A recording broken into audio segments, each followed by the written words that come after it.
महाराष्ट्र के उप मुख्यमंत्री देवेंद्र फडणवीस ने गहलोत पर साधा निशाना, बताया निकम्मी और नाकारा सरकार। भारतीय जनता पार्टी की परिवर्तन संकल्प यात्रा मंगलवार को पाली पहुंची। आम सभा में भाजपा नेताओं ने आओ साथ आए, परिवर्तन लाए का नारा देते हुए कांग्रेस को सत्ता से बेदखल करने का आह्वान किया। सनातन धर्म को खत्म करने के कांग्रेस नेताओं के बयान को लेकर भी जमकर कोसा। परिवर्तन यात्रा सर्किट हाउस से रवाना होकर मस्तान बाबा बांगड़ स्कूल होते हुए लोडा स्कूल पहुंची। यहां आम सभा के मंच पर भाजपा के केंद्रीय नेताओं का स्वागत किया।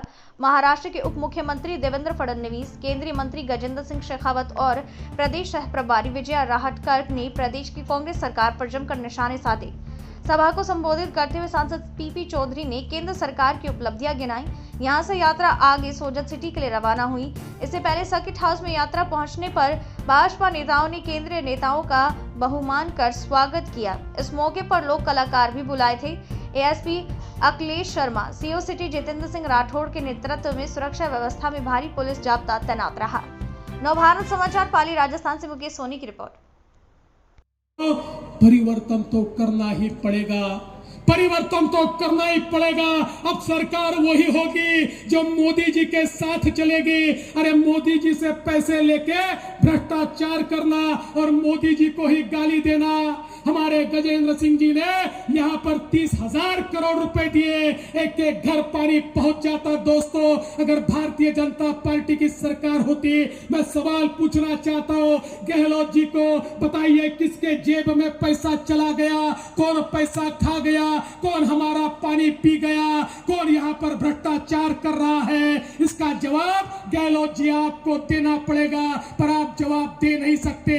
पैसा तो आपके सारे गुर्गे मुर्गे खा गए, लेकिन अब ये जनता छोड़ेगी नहीं, ये जनता परिवर्तन करेगी। मोदी जी के साथ चलने वाली सरकार फिर से यहाँ आएगी और मोदी जी के साथ चलने वाली सरकार अगर यहाँ पर आएगी तो दोस्तों फिर हमारे विकास को कोई रोक नहीं सकता, राजस्थान की गति को कोई रोक नहीं सकता, राजस्थान को फिर से नंबर 1 बनने में कोई रोक नहीं सकता। इसलिए आपका आशीर्वाद दीजिए, ये परिवर्तन यात्रा सफल होगी। गजेंद्र सिंह जी, आपकी परिवर्तन यात्रा परिवर्तन लाएगी, ये विश्वास व्यक्त करता हूं और अपने शब्दों को विराम देता हूं। जय हिंद, जय भारत। आज हम देखते हैं, चाहे वो पाकिस्तान हो चाहे चाइना हो, आंख उठाकर हमारे सामने देख नहीं सकते। अरे वो जमाना भी हमने देखा है, कांग्रेस के जमाने में चीन ने अंदर घुस घुस कर हमारे हजारों वर्ग मील की जमीन अपने कब्जे में कर ली। लेकिन दोस्तों, जहां एक और पूरी दुनिया भारत की वाहवाही करती है, पूरी दुनिया नए भारत की बात करती है, ऐसे समय कांग्रेस के नेता राहुल गांधी विदेशों में जाकर भारत की निंदा करते हैं। अभी जब पूरे दुनिया के नेता भारत में आकर मोदी जी के नेतृत्व में यहां पर एक प्रकार से मोदी जी को समर्थन कर रहे थे, उसी समय राहुल गांधी विदेशों में जाकर कह रहे थे चीन ने बहुत अच्छा काम किया, चीन बहुत आगे बढ़ गया, चीन सबसे दूरदर्शी है और भारत ये दूरदर्शी नहीं है, इसलिए भारत आगे नहीं बढ़ पा रहा। अब मुझे ये बताइए कि कोई देश का नेता ऐसा भी हो सकता है कि बाहर जाकर अपने देश की निंदा करे?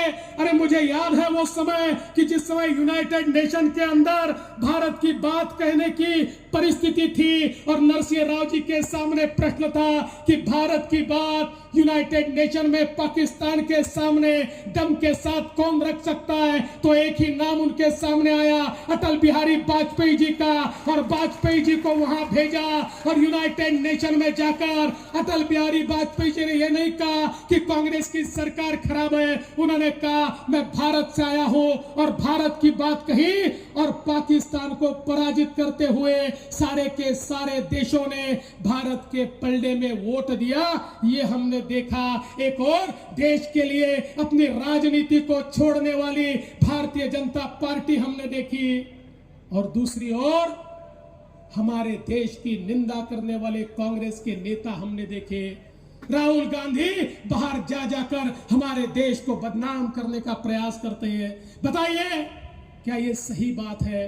क्या हमारे देश की ऐसी बदनामी क्या हम सहन कर सकते हैं? अरे तुमको यहाँ पर लोगों का समर्थन नहीं मिलता, लोग मोदी जी के पीछे हैं। वो इसलिए मोदी जी के पीछे है क्योंकि लोग जानते हैं ये फकीर आदमी है, ये साथ लेकर कुछ नहीं जाएगा।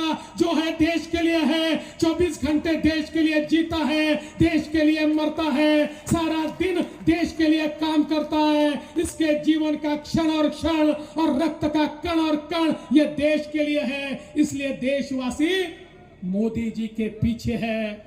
लेकिन आप जाकर निंदा करते हो। हमारे गजेंद्र भाई ने कहा यह बात सही है, यह संयोग नहीं है, यह प्रयोग है सनातन को समाप्त करने का। वो स्टालिन वहां पर कहता है कि हम सनातन को मिटाएंगे। विचार कीजिए इनके क्या विचार है। ये कहते हैं हमारा हिंदू धर्म, हमारा सनातन धर्म मलेरिया जैसा है, डेंगू जैसा है, ये कोविड जैसा है। और मलेरिया, डेंगू और कोविड को जिस प्रकार से नष्ट कर देना चाहिए उसी प्रकार से सनातन को समाप्त कर देना चाहिए। और ये मोदी जी ने इस देश के अंदर करके दिखाया। और इसलिए दोस्तों, आज जब एक परिवर्तन हमको देश में दिखाई पड़ता है, अब कहते हैं भारत दुनिया की 5वीं सबसे बड़ी अर्थव्यवस्था बना। अरे जिन्होंने 150, पौने 200 साल तक हम पर राज किया, हमको लूट लूट कर जो अंग्रेज अमीर बने, जो देश दुनिया की बड़ी अर्थव्यवस्था बना, उन अंग्रेजों को भी मोदी जी के नेतृत्व में हमने पछाड़ दिया और उनसे भी आगे हमारी अर्थव्यवस्था चली गई। और अब 2030 में दुनिया की तीसरी सबसे बड़ी अर्थव्यवस्था भारत बनेगा। दोस्तों, दुनिया की बड़ी अर्थव्यवस्था होने का मतलब क्या है? कोई पूछेगा मुझे कि भाई अर्थव्यवस्था बढ़ गई, मुझे क्या मिला? जब अर्थव्यवस्था बढ़ती है तो देश के अंदर रोजगारी के अवसर तैयार होते हैं। जब अर्थव्यवस्था का विस्तार होता है तो लोगों के हाथ को काम मिलता है, लोगों के जेब में पैसा आता है और सरकार के पास भी कल्याणकारी योजनाओं को चलाने के लिए पैसा आता है। तब देश के अंदर परिवर्तन होता है, देश में इंफ्रास्ट्रक्चर तैयार होता है, रास्ते बनते हैं, सड़कें बनती है, पुलिया बनते हैं, रेलवे बनती है। देश के अंदर आम आदमी के लिए काम होता है और आम आदमी के हाथ को काम मिलता है। आज आप देखिए, दुनिया में जिनकी अर्थव्यवस्थाएं विस्तारित हुई, जिनकी बड़ी हुई, उन देशों ने अपने नागरिकों के लिए कल्याणकारी योजनाएं चलाई। आज उसी की कगार पर भारत खड़ा है। और आप में से कई लोगों ने देखा होगा, अरे ऐसा भारत का चित्र हमने नहीं देखा कि जहां भारत के प्रधानमंत्री आगे चलते हैं और उनके पीछे दुनिया के सारे प्रधानमंत्री लाइन लगाकर चल रहे हैं। अरे दुनिया का जो सबसे मजबूत देश है अमेरिका, उस अमेरिका के राष्ट्रपति कहते हैं, मोदी जी आप जब हमारे देश में आते हो तो बड़ी तकलीफ हो जाती है, इतने लोग आपके कार्यक्रम का टिकट और पास मांगते हैं कि हमको पता ही नहीं चलता किसको हाँ कहे और किसको ना कहे। अरे कोई कहता है मोदी जी आप तो बॉस है, कोई मोदी जी के आकर प्रधानमंत्री पैर पड़ते हैं। ये सम्मान मोदी जी का नहीं है, इस भारत देश का सम्मान है जो मोदी जी ने इस भारत देश को दिलवाया। इसलिए आज हम देख सकते हैं दुनिया का नेतृत्व मोदी जी के हाथों में आया और लगातार पिछले 5 सालों से दुनिया में सर्वेक्षण चलता है दुनिया का सबसे लोकप्रिय नेता कौन सा, और 5 साल से पहले नंबर पे हमारे मोदी जी होते हैं, उनके बाद सारे लोग होते हैं। ये भारत को एक मकाम मोदी जी ने दिलवाया, एक मजबूत भारत, जिस भारत की ओर कोई आंख उठाकर नहीं देख सकता, ऐसा भारत मोदी जी ने